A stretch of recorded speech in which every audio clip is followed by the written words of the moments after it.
Hello to Outfest. Hopefully you've just watched our closing film, Two Eyes, directed by Travis Fine. And I want to thank you for joining us for this Q&A, where we are joined by many of the people who helped make this gorgeous film. And I want to say hello to you all. If you want to give a wave to the camera, you're all on screen right now. And we'll get to talking to everyone in just a moment, but I'm going to start with the writer-director Travis Fine. Travis, this film, there's so much to it. It spans centuries and cultures and identities. It's so expansive and so beautiful. And I'm just wondering, with all the complexity to it, what was the kernel of the idea that first inspired you to make it? The kernel has existed for a long time, and it sort of transformed, as ideas sometimes do, into a notion of authenticity. And writing a story about authenticity, and I'd done research about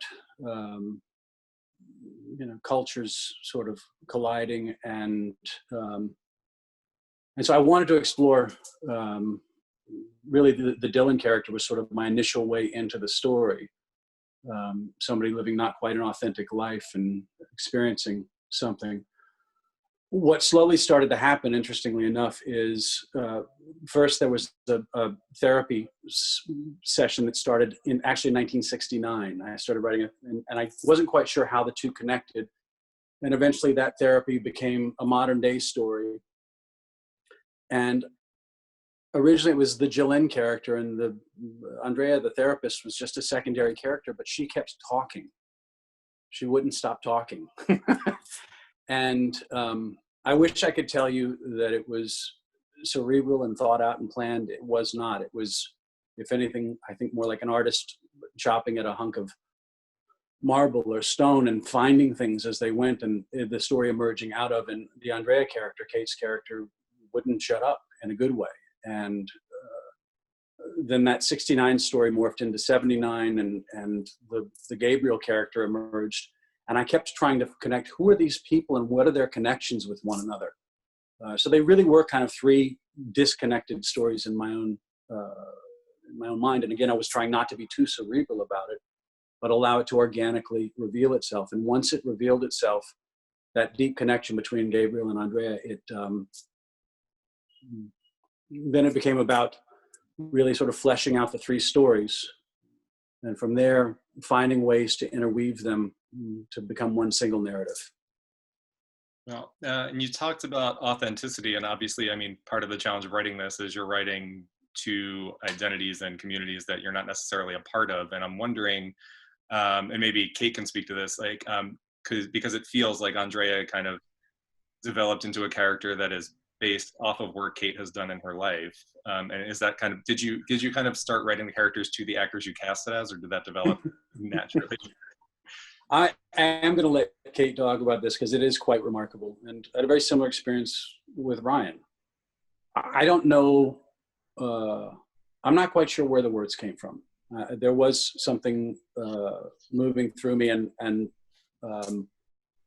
I allowed it to happen, and I wrote the story. And at that point I said, I have no idea how I'm going to cast these roles. I have no idea. And when I reached out to both Kate and to Ryan, they both had a very similar reaction, and I'll let them talk about it. But both of them I think, assumed that somehow I had known them and wrote to them or to them as characters. That was not the case. This was Kate and I connected, Ryan and I connected long before we physically connected. And I'm not sure how. I know it sounds woo-woo, but we connected, and their voices spoke through me. And so when they read the script, again, I'll let the two of them discuss that. So why don't we start with Kate, if you'd like to give your take on what Travis has said. Sure. I'm Kate Bornstein. I play Andrea. I got a script via email, and this guy says, I'm real interested in doing this, and I'd love to talk with you. And we had a phone call and talk about talking a lot. You did, Travis. You spoke for about an hour. You poured out your heart. And I think the script started out, I could be wrong, but I think the script started out with my character as a trans woman, a woman. And I wasn't that comfortable in playing that because I'm non-binary and I don't claim to be a woman these days. And so we aimed it over to non-binary. And the miracle of being able to say not one, not the other, in 3 different time periods, in 3 different cultures. You know, we keep saying we've always been there. We say that. This is a film that puts that out there. Travis, your heart is in this film all the way through. You keep putting us together. You kept having us support one another. And so not only is LGBTQIA there all through history, we're there for each other. And I think that's the message you had all the way through from day one. And I'm so grateful, Travis. I think that is exactly why I love the movie so much, just not only because it speaks to how we've been here for so long, but how our community can support each other. It just spoke so loudly to me, and I wanted to bring it to Ryan since we talked about Kate and Ryan's close working together. Ryan, what was your experience working with Kate, and how deeply did you feel what we've just been talking about?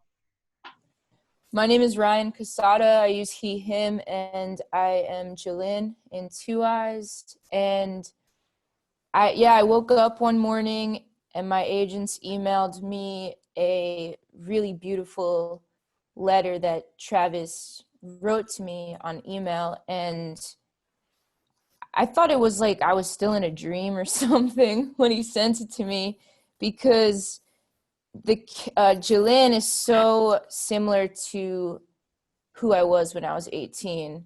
And I guess Travis found me, and then he watched a documentary that was about my 18-year-old life. And it's so oddly similar to the script, emotion-wise, not completely, but I guess when we were filming, I'm a method actor, and I went back into my 18-year-old's life a lot, and that helped me to be Jolene fully. But yeah, it was just like, it felt really meant to be, like stars aligning or something like that. And I already knew of Kate. I've been out for like 13 years as trans, and of course I've known of Kate for a long time. So I mean, it's an honor. It's a big honor to work with you, Kate. And yeah, I mean, the whole thing, it just felt like a dream, honestly. And I'm super grateful, and it all felt like it really connected. I'm curious, I mean, this film opens with you singing, Ryan, and was it scripted as you as a singer, or is that something you brought into it with your career as a musician? I don't think so. I had written that song not for the movie with a co-writer, and we wrote that song, and I sent it to Travis. I don't really remember why, but I sent it to you. And I didn't think it was gonna be in the movie, but it opens the movie, so it's pretty wild.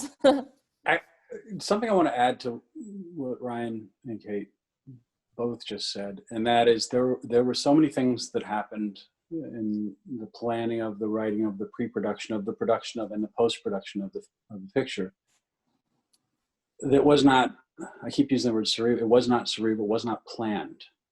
There was no plan to have Jolene sing that song. Ryan sent me that song in May of 2019, and I fell in love with the song. And I said, well, maybe we could find a way to put it in the movie. And the character, it did have a musical past, but it wasn't. But both Kate and Ryan both asked me the same question, and I don't know if I remember specifically being in Montana, driving scouting locations by myself. This is a pre-scout, and Ryan and I were talking. Ryan said, "Did you know my history? Is that why you wrote the stuff about the kid going to the therapist and the psych ward?" And I said, "I have no idea who you are or who you were," and I hadn't done. And the same thing with Kate, where Kate said, "You know, these words that you said, it's like things that I say." And I said, "I know." There was a channeling.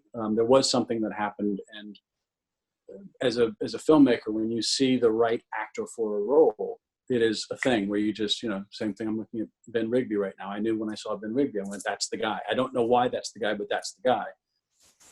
But on a deep gut level with both Ryan and Kate, it was not only are they the right people, but it was eerie. Just how connected they were to these characters that I had written. So, and then allowing them the space to bring their truth and their experience, as Ryan said, as Kate said, bring their truth and their experience to the story, and being open to that and open to that change and morph in production. You just splintered my mind into like 3 different directions into what I want to talk about this movie. But since we had hit on the musical topic, music is such a huge part of this film, and it forms kind of connective tissue between the 3 periods. So I want to bring Joey and Stephen in on this conversation to talk about what the conversations were around how music would function in this film and how you approached connecting these 3 time periods musically. And maybe Joey, we'll start with you. Hi, I'm Joey Newman. I'm the composer on the film, he, him. And I just wanted to say that just Travis and I have worked together on all of his movies before. This one was a real special experience for not only for me, but for us, but truly in this time of pandemic, like working on this thing remotely, not having to be able to have the same kind of connections we had before. It was a real introspective experience for me, in particular because Travis was so interested in the songs, in the performances, in the music in this film, that when I heard Nakane's songs and Ryan's songs, I was like, this is the lifeblood of this film. This is, to me, it's so, because I am a musician myself, writing songs so personal, it just felt like it was the right thing to do, was for me to find this fabric to weave in and out of these songs that were in the film. And in particular, Travis and I discussed covering the Montana 1800s timeframe as something that really where I began to shine, and in particular kind of develop that relationship. So it was, we had to talk about how we were going to do it. We were going to do it with a, limited amount of people, because we also, we were in quarantine, so it wasn't as easy. So we did stuff remotely and had things worked out, and it was a beautiful experience to talk about what instruments could kind of work within all of it. We talked about how guitar, in particular acoustic guitar, was going to be kind of this thing that would get us through it, in particular Ryan playing it. So the idea was to really make the music in the film just feel like one seamless kind of idea that just takes you on the journey. And I think that's what we achieved through it all, through all the different challenges that there were. It was really a special experience to do that. Yeah, I just think, and I'm going to touch on this idea a little more, but I just think the way Travis is talking about how it's not a cerebral thing that brought the story together, the film feels like it makes emotional sense, even though you don't know why these stories are connecting at certain points. And I think the music really helps that. And Stephen, if you could talk a little bit about how Nakane's musical ability came into this and the songs that he brought into it, and then we'll go to Nakane to talk a little more about that. Sure. Stephen Kozlowski. I'm a producer and music supervisor. I also play the music teacher, Mr. Crump, in the movie. So I worked with Travis and Maxine and Joey before with Any Day Now, which is also, there's a heavy musical element to Any Day Now as well. And so when I read this script, not only did I think it was just a gorgeous piece of writing that visually jumped off the page, I could also hear the music in it, even in the written page. And there was a character that he had written in, and I'm like, I know exactly who would be perfect for this character. I'd read about this amazing artist from South Africa, actor, singer, and performer. And he was in an article in the New York Times about up and coming queer artist. And I'm like, you've got to hear Nakane. He is amazing. So we spent like 3 days playing YouTube videos back and forth, listening to Nakane, going over his songs, and realizing that he would be perfect for that part. And his music just spoke to a lot of aspects of the film.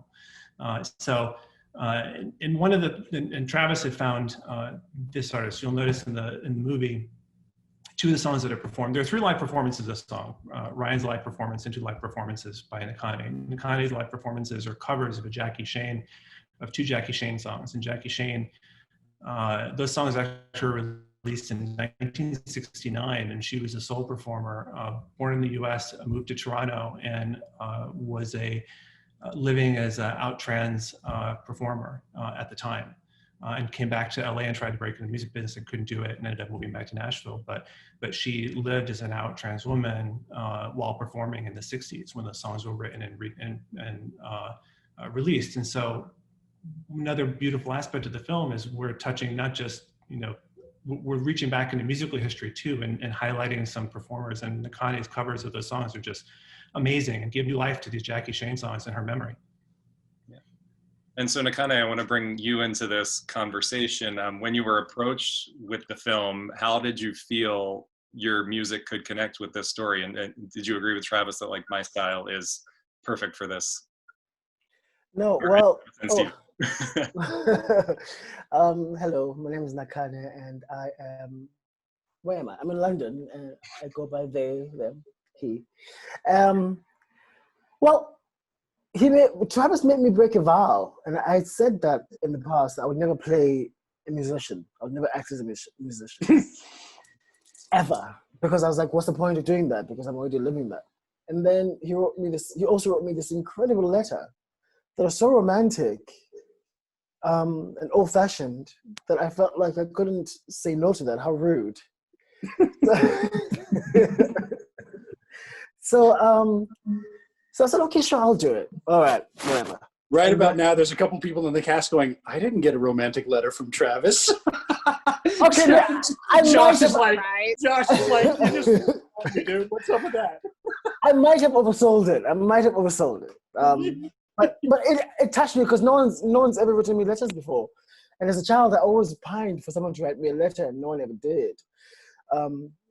Anyway, the point is, it was only later, after I think, after I'd done my scenes, that Travis told me that he would be using my recorded music as part of the film, and I was pretty into that. I was like, all right, cool. I don't know how it's gonna work, and after finally watching the film today, I thought, all right, cool, it works. I mean, all right, sure, I'm into it. I mean, I gave more than a shrug when I heard these songs. I mean, they just kind of make you buzz with the hair stand up on the back of your neck. It's gorgeous. Oh, thank you. I mean, go ahead. No, go ahead. No, I mean, it was, I was really nervous because I was covering these beautiful, incredible songs that were so full of life and, just throat searing. And I'm not that kind of singer. So I thought, oh my goodness, what am I going to do with these? Travis is, I don't know how I'm going to do this.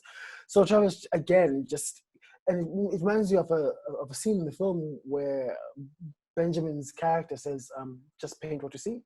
And Travis was just like, just throw it away.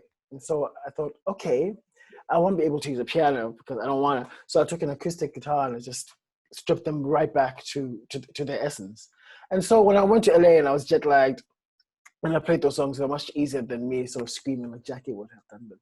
So thank you. Thank you.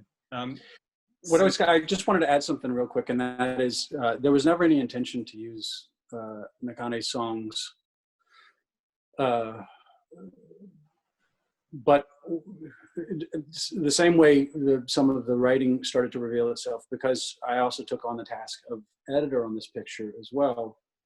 I was, sort of searching for the story and searching for the sound, and when you're cutting, you're using oftentimes temp score, and at one point I put one of Nakane's songs on, and I noticed that sort of the juxtaposition of the sound versus the images from the 1860s was quite it was a little shocking. I was kind of like, well, but it actually kind of works. And then I found once the images wove together.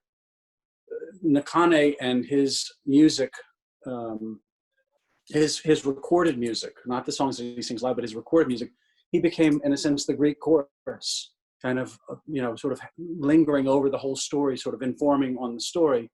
And then it was a matter of finding the right songs and the right places and the right times. And just as with some of the casting that happened, it just happened so organically and so beautifully. And they just fit so perfectly and worked so well. And that voice, which we hear in the club, is the same voice that we hear through all these time periods. And it was a wonderful discovery to sort of fall into. Travis, you keep stealing what I'm going to say about the film complimentary, like in terms of compliments, because I feel like I want to bring it, since we were talking about Nakane songs, I wanted to bring it to the Barstow section, because I felt like I've seen the movie twice now, and it does feel like that's kind of where the energy is flowing into and out of, and the themes really hit home. And we have 4 of the cast members from that section here.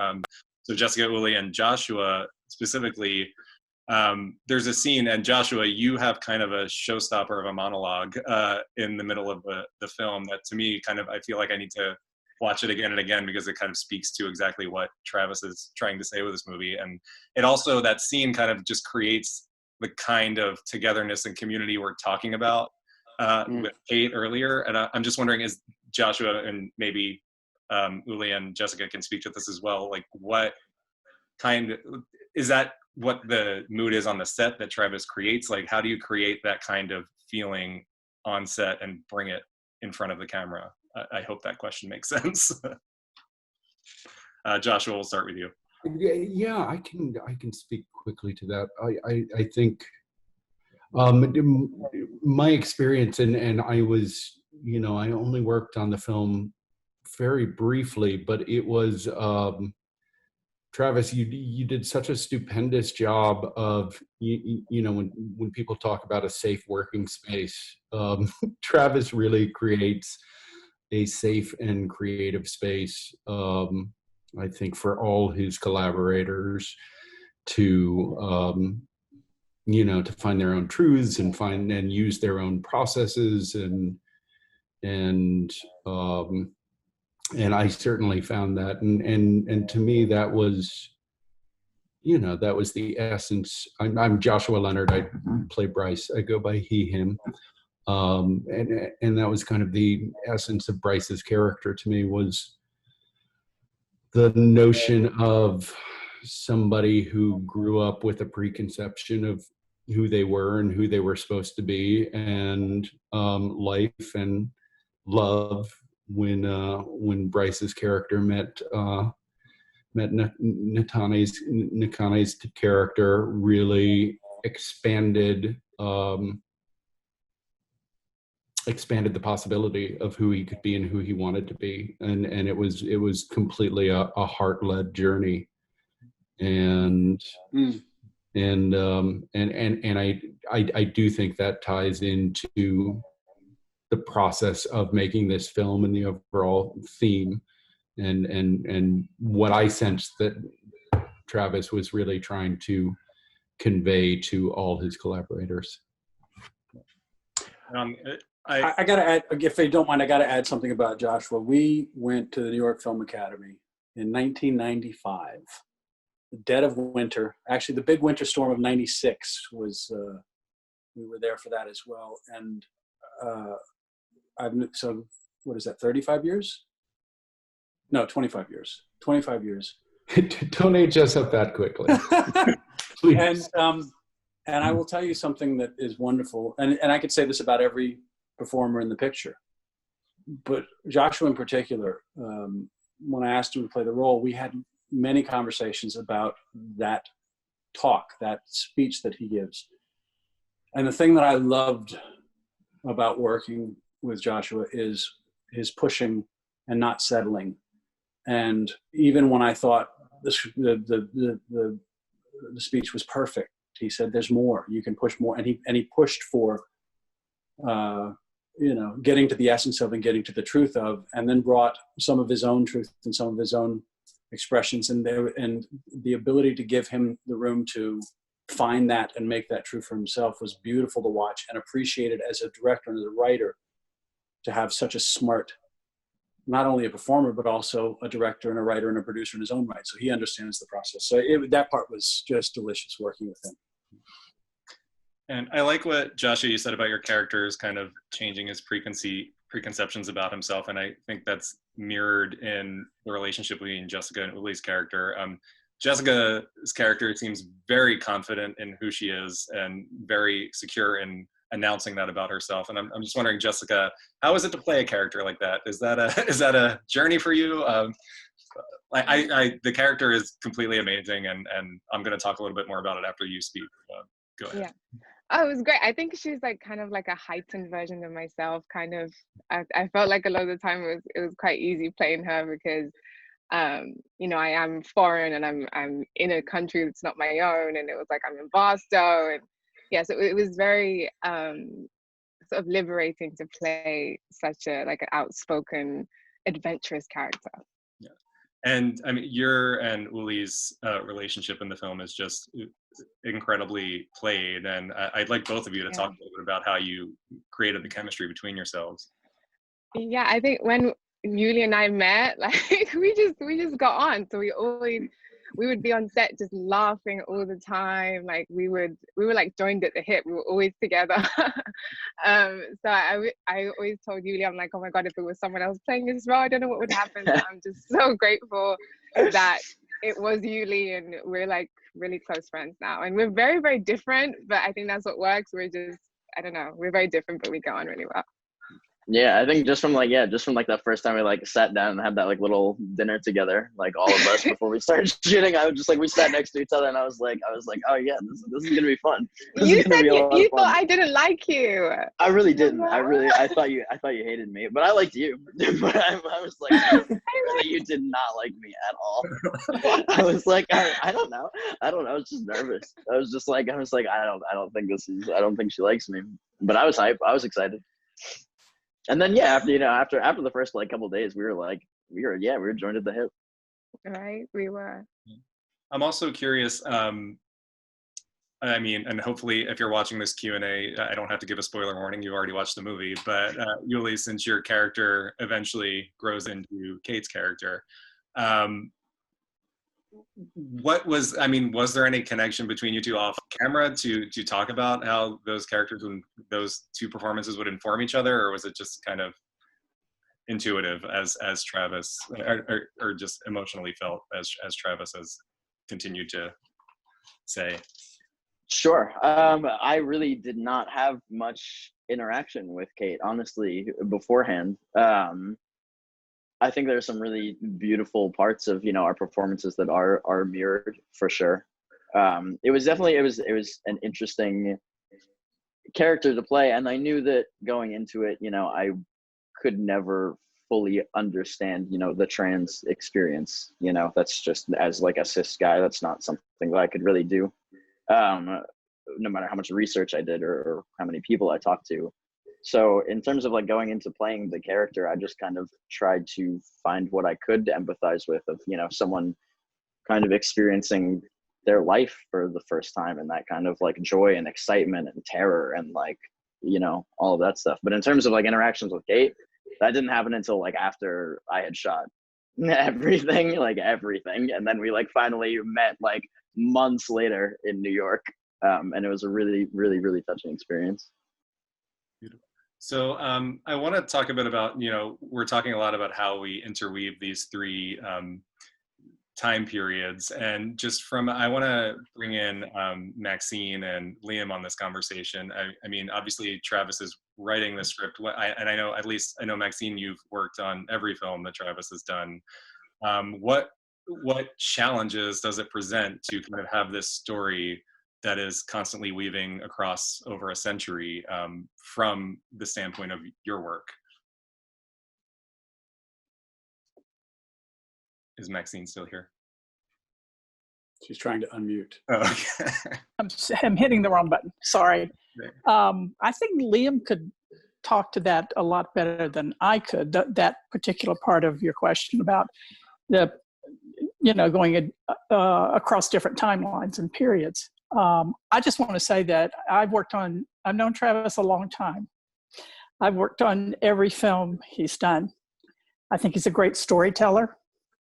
And I'm hearing from all of these actors who believe that also, because they so identified with the characters and embrace them.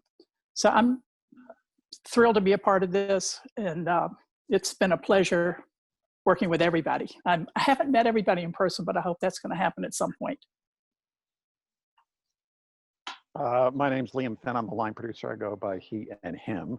To try to consolidate what I do, I'm the nuts and bolts person. So excuse me when I say that people are resources, but from my perspective, to make the creative into a manifest thing, I have to think in terms of how do we accomplish what is being asked. And you're looking at all of the people here that are the resources that collectively made this story, each contributing their own skill set to it. But I really want to talk about Montana for a minute, because I live in LA. I grew up on the East Coast. I'm very progressive, very liberal, and I viewed Montana as being a backwater, non-forward thinking place. And then I went, and first the majestic beauty of it takes over. And then you meet the people. So Samuel, who is here, Amber, who is here, these two people were not only actors in the movies, they also played a vital role to being authentic. Amber was our horse wrangler. She has lived a life about horses. I couldn't find that in LA. I would have to find a specific person to do that. Here I found a combination of an actress as well as a horse wrangler. Samuel not only brought the authenticity of a tribe, he also brought his family. And it created an environment on set, because you have to imagine you're standing in the wilderness. We are a tiny, tiny production. We don't have huge apparatus around us to make people feel like we're in the magical set. We're standing on nature that dwarfs us. And these people have brought their own skill set, the thing that makes them who they are, to the set. And that was where the magic was created. Now, capturing it, that's Avery's job. All I can do is put everybody together on time and on budget. That's all I do. The rest of the magic is everyone else. I thank you for that. That is an excellent way to move into. You brought it back to authenticity, and you mentioned Samuel, and I do want to move into the Montana segment of the film. And something I loved about this, there's such a, especially when you're programming a queer festival, there is such a dearth of representation of the Two-Spirit identity or of indigenous populations, and I loved the scope of this film's representation of that. And Samuel, I know as a Two-Spirit person, it must have been an interesting experience. I mean, this is a time period before, the term Two-Spirit really existed, so I'm just wondering how you approached this role and your work in helping keep it authentic. Okay, I'm Samuel Enemy Hunter. I play Popita, and my pronouns are he and they, and I am a traditional Two-Spirit person with the Crow tribe. And really this character that I play is very true to who I am and how I was raised within my tribe and within my family.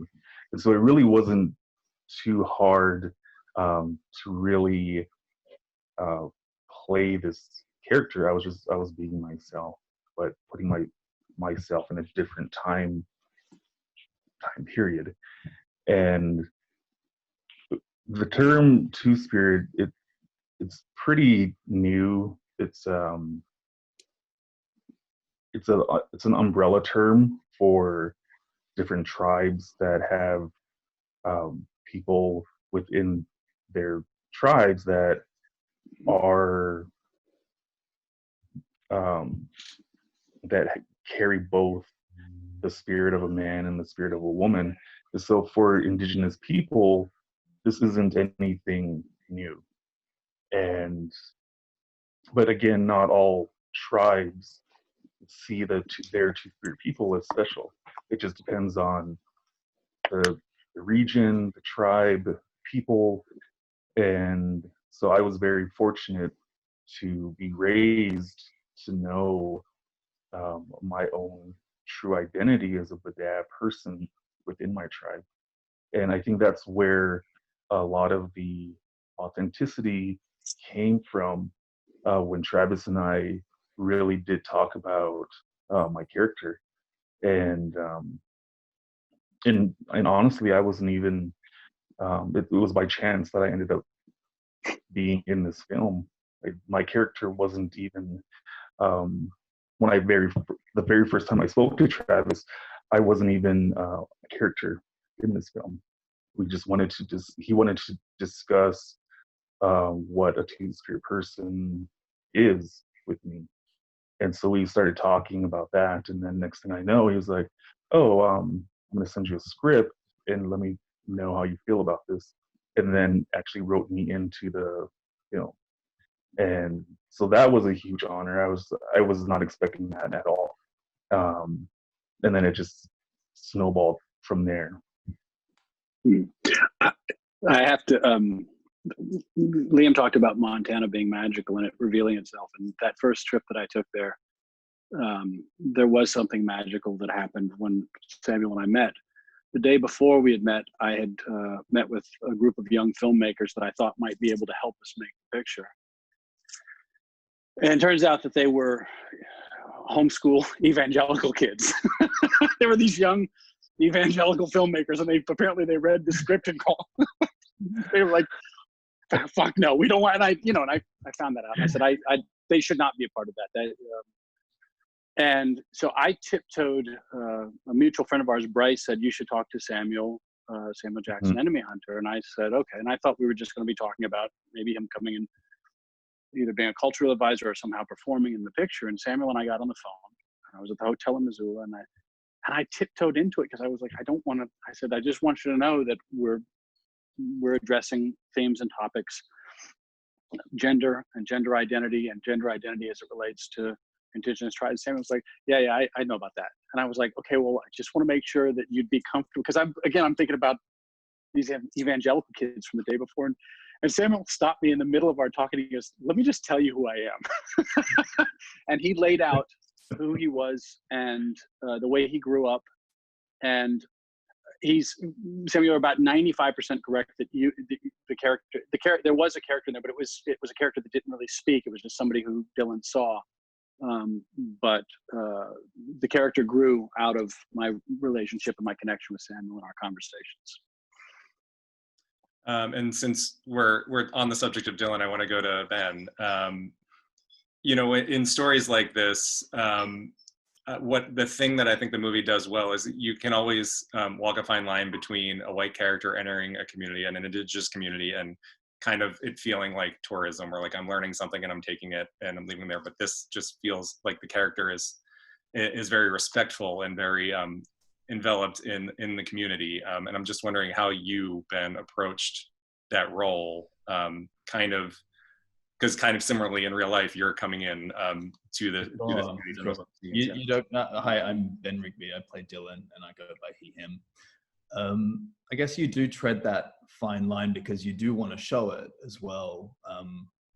I'm from Australia, and we have very similar issues to America in terms of Indigenous populations and whatnot. So I wanted to, I guess, just soak up what Samuel had to offer in terms of that, and what Kiowa had to offer, and not be a tourist, and I guess tread that line in the most sensitive way possible that served the story too. So there was the script, but then there were certain parts like Kaya was washing my hair, and then that we had like a sex scene, and I was like, I don't think I can top him. Like I think in terms of like the subversive nature, or the feminine and masculine, I don't think in this instance I can be giving it, because that's in many like terms of the gay world very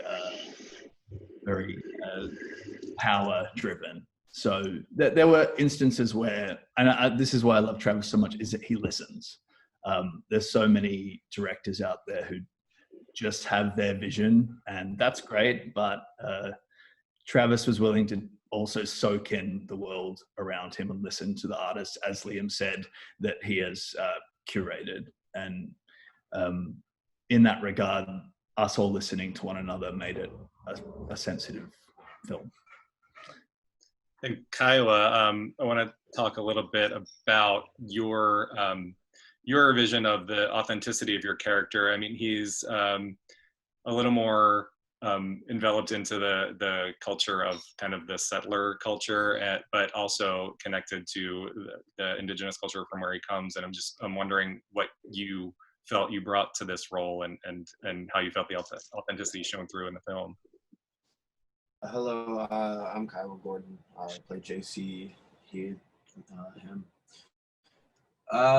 Yeah, so being from a family where we grew up Mormon, and there's 8 kids. My dad is mostly Caucasian, and he grew up in that settler life. And my mom, she's Wallapai. She comes from Northern Arizona. She was raised by her grandparents in the traditional way because her mother wasn't around a lot, and she actually had to go to boarding schools that kids always had to go to from her time period, because that's what they did. They tried to kill the Indian and save the man, right? And so having that as my connection to what Travis has laid out in front of, and then to go there and then meet with Samuel Jackson, Enemy Hunter, and see it through him as well, and the whole Crow community and culture, and just learn from their perspective as well, not just my own.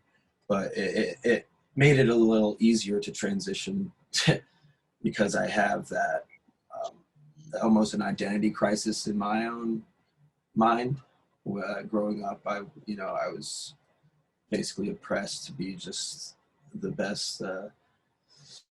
best Mormon boy I could be, grow up, become missionary, and then get more people to join the flock and marry a woman at like 18, and then have more kids and just continue that cycle. And I didn't want to do that. And having this really allowed me to explore a side of me that I was never had the freedom to before. And it was just beautiful to have that experience with you guys. And thank you so much from the bottom of my heart to all of you for this this experience, and the beautiful scenery of Montana, and I just felt such a weight lifted from me, and be able to be there with Ben day in and day out, and with Travis and with Steven. We all stayed together throughout the whole entirety of the Montana shoot, and Avery, just magical eyes. Anyways, I think I'm going on about nothing, but yeah, anyways, that's the short end of it. That was so beautiful, and you gave me my perfect transition to Avery, which I was going to go to now, because as you mentioned, Avery's photography is absolutely incredible. They did a fantastic job weaving these 3 periods visually. And Avery, one thing I really loved about this film is a lot of the key moments take place in long, unbroken takes. And I'm just wondering what your and Travis' conversation was about how you wanted these scenes to play out, and why that choice was made in particular. Hi, I am Avery Holiday. I use they, them pronouns. I'm calling from the unceded occupied territory of the Tsleil-Waututh, Musqueam, and Squamish people, which is what is currently referred to as Vancouver. I think the film's greatest value is in its visibility. The people who are on screen, like Indigenous and Black genderqueer people playing Indigenous and Black genderqueer people, is extremely powerful and important. And I think that was and trans people playing trans people, and the power of that is what motivated, I think, the majority of the wanting to be motivated from the actors and the performers and following them and what they do. and motivating everything off of the people and reacting to them. And I think that's where the long flowing sort of following the performers and the perspective of the characters and trying to be in their headspace for me came from for that visual style. It's really just trying to add to the perspective of the people on screen. And yeah. And Avery, forgive me if this is a corny question, but the film, there's often a repeated refrain in the film about seeing the world through two eyes. And as I'm as someone who's a cinematographer who is of a non-binary identity, is there a different way to look through a camera lens to capture this story in particular that is kind of envisioning all of these different identities and different ways of looking at the world?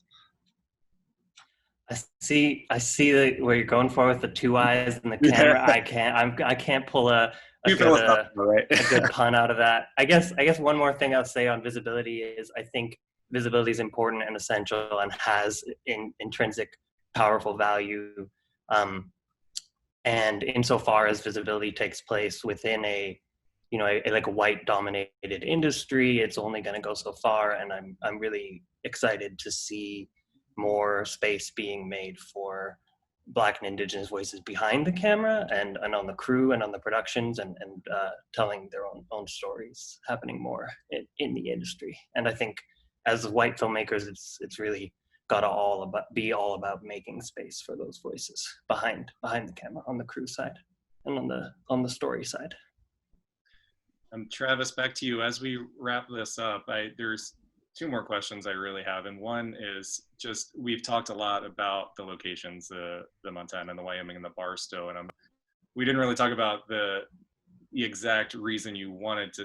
What I just loved about all of these locations, especially in Wyoming, is there are scenes of Kate, counseling at-risk youth, and it's like at a community center in a very rural area, which is not something you see depicted on screen a lot. And I'm just curious as to that choice and when you decided that this film would be set in these areas. Again, it happened weirdly and organically. I wrote the opening scene. It took place wide open, big sky. I wrote originally Wyoming, and I don't know why I saw it there, but I did. And as the story developed, I thought, well, I guess we're going to shoot in Wyoming. And then I came to discover that the train doesn't run through Wyoming, it runs through Montana, through the northern part of Montana. So as I was writing, my initial sort of scouting was,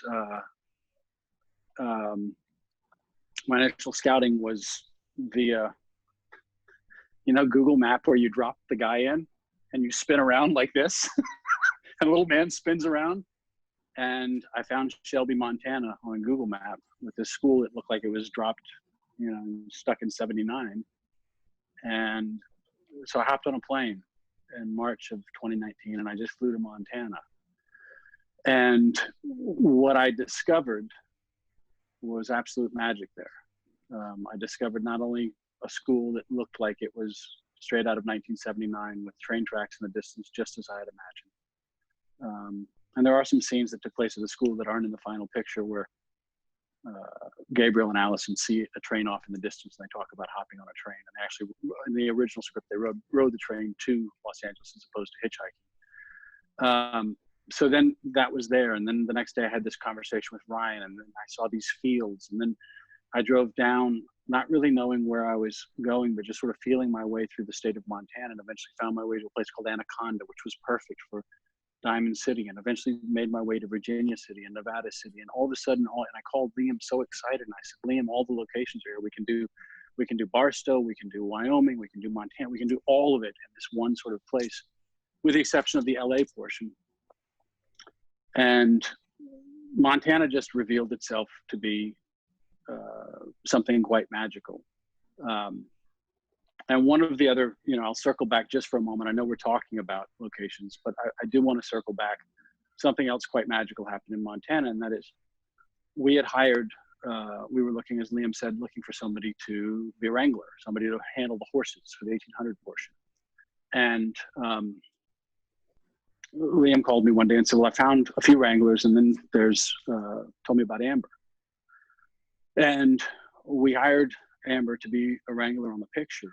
And what was quite remarkable, and Amber is, I think, in the essence of Montana, and that, on the surface, tough and strong, and a cowgirl and a horse wrangler, and, with this strength, but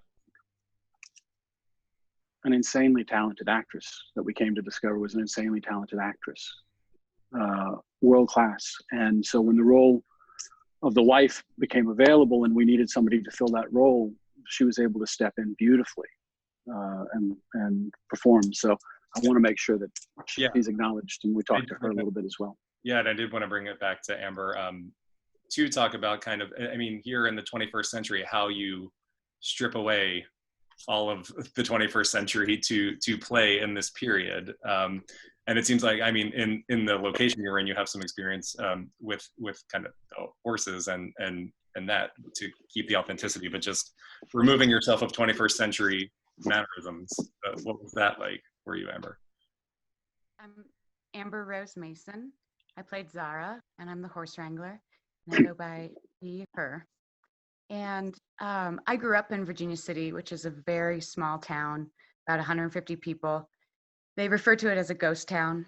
And so I grew up around all these really old buildings and all these really old stories. And in a way, it lends itself to my character, my personality. I just know who that is, and I know the area. And I work on a ranch and very isolated. So, and I work with the animals. So that all lends itself, I think, to a time gone by. Yeah.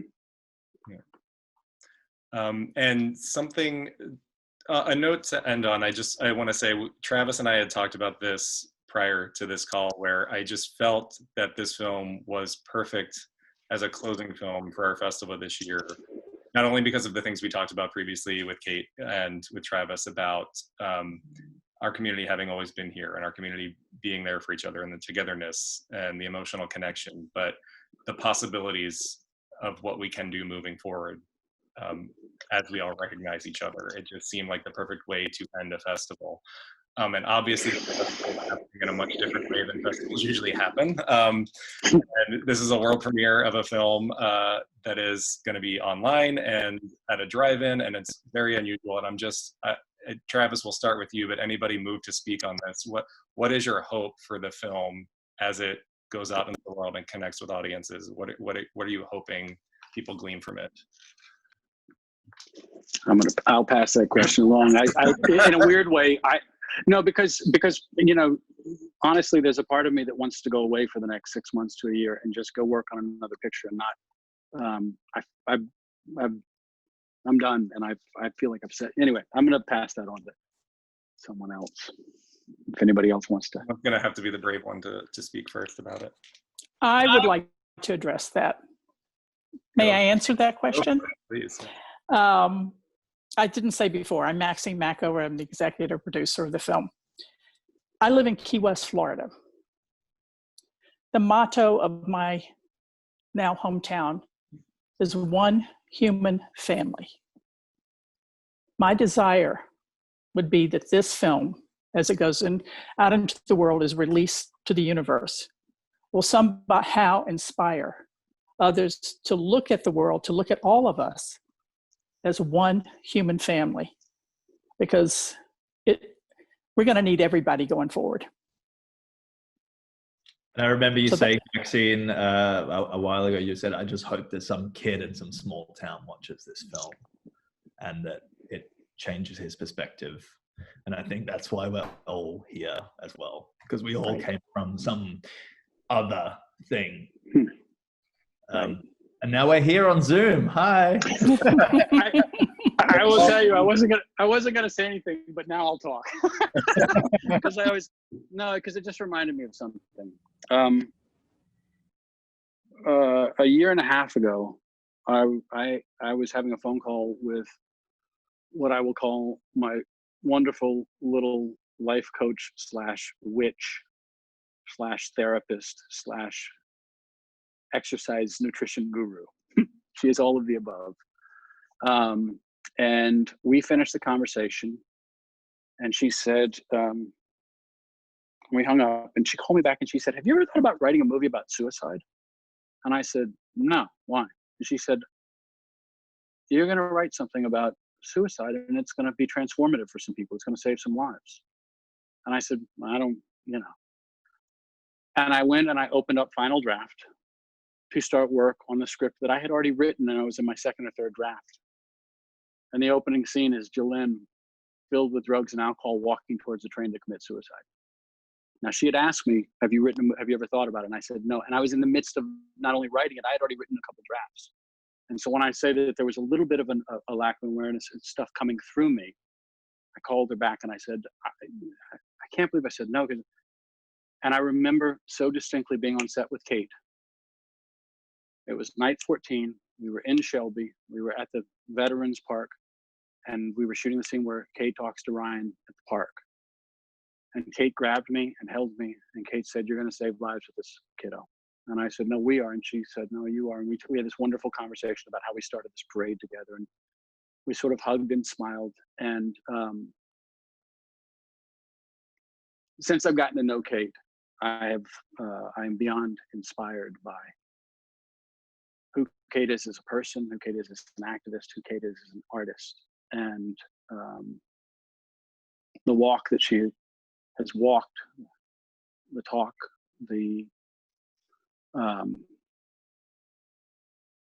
to be a part of her journey and to bring so much of what she is about to the world is humbling. And I do hope that this picture resonates with people. I do hope that people watch it, and that it resonates, and that it that it does make a difference, and particularly in some young people's lives. Excellent. Well, I want to thank everyone for joining this call. This was an incredible experience. I know, a very unusual film festival experience, but I really think this film is going to reach out and touch people like you all hope. Thank you for joining us. Thank you for viewing Outfest online, and possibly you've seen this film at a drive-in, but please spread the word, and thank you all. We're going to sign off. Goodbye. Everyone can say goodbye. Thank you. And scene. Okay, that's the Q&A. If you would like to take a screenshot of everybody on screen, now's the time. Put it in gallery mode. I just want to say one more thing. Please vote. We have a very important election coming up. Kamala Harris has just been picked as Biden's VP running mate. Did that happen when you're on this call? Yeah. Beg your pardon? Yeah. It just happened. Yeah, while we're on. Yeah. So please vote, no matter what your political persuasion, and please encourage other people to go out and vote. Actually, if you're a Republican, don't vote. We'll say no matter what your political persuasion. No, that's not the way things work here. Yeah, this is democracy. Yes. That is not official Outfest policy. Just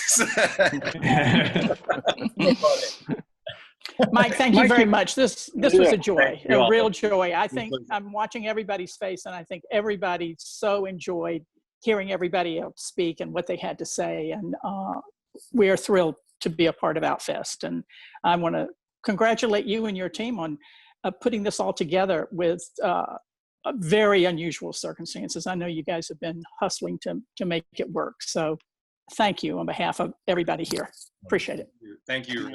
I was just say, Ben, I was actually watching the film and I was thinking, I don't know if anyone noticed that as well, but the decision for for the white person to bottom was really amazing. I thought it was amazing.